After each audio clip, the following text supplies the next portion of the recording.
வணக்கம் நண்பர்களே, எனது பெயர் ரோஹித். இந்த கதையை கேட்பதற்கு முன்னால் நமது சேனலுக்கு லைக் பண்ணுங்க. இது மாதிரி இன்னொரு சேனல் லிங்கை நான் டிஸ்கிரிப்ஷன்ல தரேன். அந்த கதையையும் கேளுங்க, சப்ஸ்கிரைப் பண்ணுங்க. வாங்க கதைக்கு வருவோம். இது எனது உண்மை கதை. இந்த கதையை படித்துவிட்டு உங்கள் கருத்துக்களை தயவு செய்து சேனலுக்கு லைக் பண்ணுங்க என்று கேட்டுக்கொள்கிறேன். எனது கடைசி கதையில் நிறைய நண்பர்கள் உங்கள் கருத்தை எனக்கு அனுப்பினீர்கள். சில நண்பர்கள் எனது உண்மை கதை பற்றி விளக்கம் மற்றும் அடுத்த கதை எழுதுமாறு கேட்டுக்கொண்டார்கள்.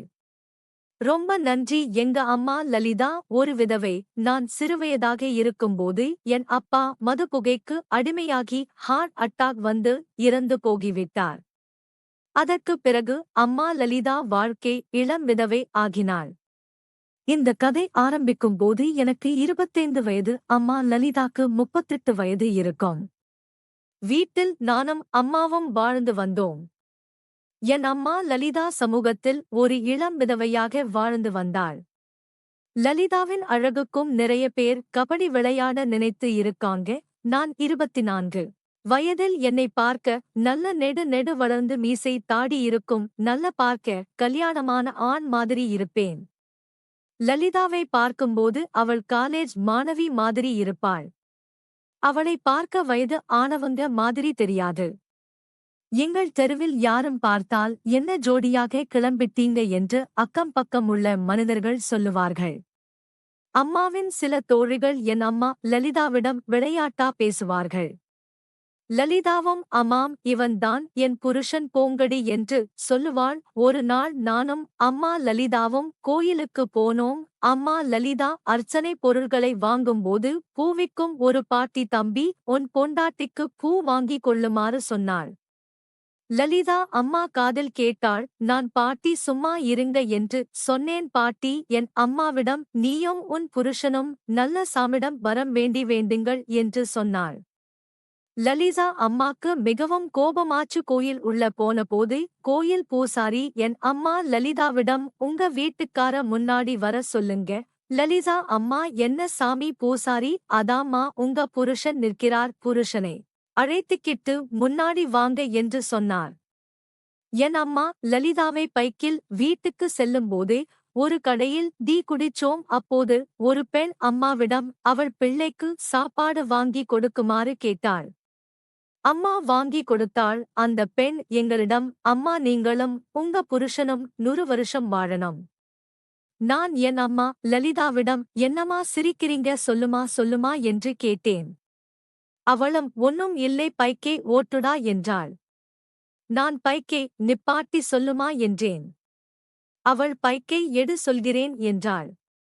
நீயும் நானும் வெளியே போகும்போது எப்படி சொல்லறாங்க கேட்டியா, கொஞ்சம் போனால் உன்னையும் என்னையும் கபடி விளையாட சொல்லுவாங்க போலம்மா. நானும் ஆமாம் என்றேன். நாட்கள் செல்ல செல்ல நானும் லலிதாவும் நிறைய பேசிட்டு இருந்தோம். இந்த கட்டத்தில் என் நண்பன் கல்லூரி விடுதிக்கு சென்றேன். என் நண்பனிடம் எப்படிடா விடுமுறை நாட்களை என்ன செய்வீர்கள் என்று கேட்டேன். என் நண்பன் ஒரு பெட்டியை காட்டி அதில் உள்ள புக்கை படிப்பேன் என்றான். நானும் அந்த பெட்டி திறந்து பார்த்தேன். அந்த பெட்டி முழுக்க புக் இருந்தது.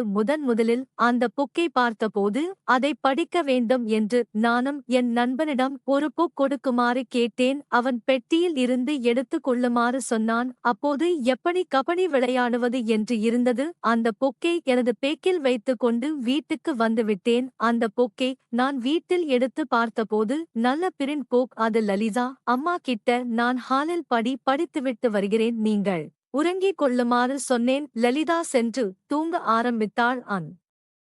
புக்கை படிக்க ஆரம்பிச்சேன். படித்துவிட்டு மணியை பார்த்தபோது விடிய காலை மணி 4. என் குடிகார அப்பனை கெட்ட வார்த்தை சொல்லி திட்டினேன். என் லலிதா வாழ்க்கை இப்படி ஆற்று என்று. அப்போது என் குடிகார அப்பனுக்கு நன்றி சொன்னேன். என் அம்மாவை விட்டு அவர் இறந்தார். அந்த இரவில் விடிய காலை முடிவு எடுத்தேன், அம்மாவை கபடி விளையாட வைக்க வேண்டும் என்று. ஆனால் எந்த பஜனையும் செய்யாமல் சில மாதங்கள் கடந்து போகிவிட்டது. ஒரு கட்டத்தில் எனது கல்லூரி ஆயுத பூஜை, சரஸ்வதி பூஜை முன்னிட்டு விடுமுறைக்கு நண்பர்களுடன் கொடைக்கானல் சென்றேன். கொடைக்கானலில் எனக்கு சந்தோஷம் இல்லை. அவளை நினைத்து கொண்டு இருந்தேன். அம்மா லலிதா வீட்டில் என்ன செய்வாள் என்று மனம் நினைத்து கொண்டு இருந்தது. ஏண்டா கொடைக்கானல் வந்தோம் என்று மனம் குழம்பியது. ஒரு நாள் கடந்து அடுத்த நாள் விடிய காலையிலே கடும் கொடைக்கானல் குளிரில் கனவில் என் அம்மா லலிதா நானும் அம்மாவும் கபடி விளையாடுவது போல் இந்த கனவு என் லலிதா கூட கொடைக்கானலில் மெய்யாக ஆகாத என்று அடுத்த நாள் கொடைக்கானலில் இருந்து வீட்டுக்கு வந்தேன். என் லலிதாவை பார்த்தபோது எனக்குள் அவ்வளவு சந்தோஷம். களைப்பில் குளித்துவிட்டு சோபாவில் அமர்ந்தேன். என் புத்தக பெட்டி திறந்து பெட்டியில் உள்ள எல்லாம் புத்தகமும் மஞ்சள் குங்குமம் வச்சி பூஜை செய்து இருந்தது. எனக்கு தூக்கி போட்டுச்சு. அந்த பொக்கை பெட்டியில் வைத்து இருந்தேன். அதுவும் அந்த பொக்கின் கடைசி பக்கம் நான் லலிதா கூடிய சீக்கிரம் நான் கபடி விளையாடுவேன் என்று எழுதி இருந்தேன். தேடி தேடி அந்த புக் என் கையில் கிடைக்கவில்லை.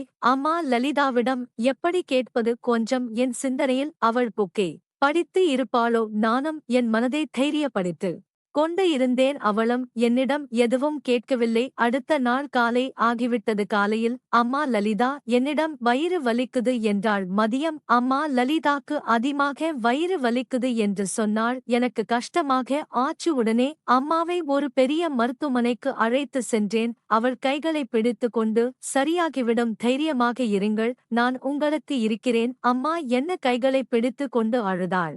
கடைசியா மருத்துவமனைக்கு வந்தோம். மருத்துவமனையில் உள்ள மருத்துவமனை நர்ஸ் என்னிடம் என்ன ஆற்று சார் என்று கேட்டாள். அவரிடம் வயிறு வலிக்குது என்றேன்.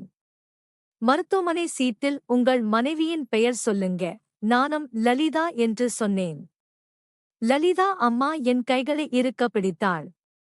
மனைவியின் பெயராக அவளை சொன்னபோது உங்க பெயர் சொல்லுங்க சார் என்றாள். என் பெயர் ரோஹித் என்று சொன்னேன். அந்த சீட்டை கொடுத்தாள். சீட்டில் லலிதா பெயரும் கணவர் பெயராக ரோஹித் எழுதி கொடுத்தாள். லலிதாவிடம் அந்த சீட்டை கொடுத்தேன். அதை பார்த்துவிட்டு கண்களில் அழுகையும் தெரிந்தது. நர்ஸ் வந்து சார் ஜெயந்தி டாக்டர் வந்துட்டாங்க, உங்க மனைவியை உள்ள கூட்டிட்டு போங்க என்றாள். டாக்டர் ரூமுக்கு சென்றவுடன் லலிதாவிடம் டாக்டர் சொல்லுங்க உங்களுக்கு என்ன பண்ணுது மிஸ்ஸஸ் லலிதா ரோஹித் என்று கேட்டாங்க. டாக்டரும் எங்களை ஒரு நல்ல கணவன் மனைவியாக எங்களை பார்த்தார். டாக்டர் லலிதாவை ஸ்கேன் எடுத்து பார்த்தார். ஸ்கேன் ரிப்போர்ட் வந்தது. டாக்டர் எங்களிடம் ஸ்கேன் ரிப்போர்ட் நார்மல், பயப்பட வேண்டாம் என்று சொன்னாங்க. டாக்டர் அம்மா லலிதாவிடம் மேடம் கொஞ்சம் அந்த ரூம்ல உள்ள பெட்ல உட்கார சொன்னார்கள். டாக்டர் என்னிடம் உங்க மனைவிக்கு செக்கப் செய்ய வேண்டும், கொஞ்சம் நீங்கள் இருக்கையில் வெயிட் செய்யுமாறு சொன்னாங்க. டாக்டர் செக் செய்து சீட்டில் உள்ள பொருள்களை வாங்கி வர சொன்னார். அந்த பொருளில் மருந்து கிரீம் இருந்தது.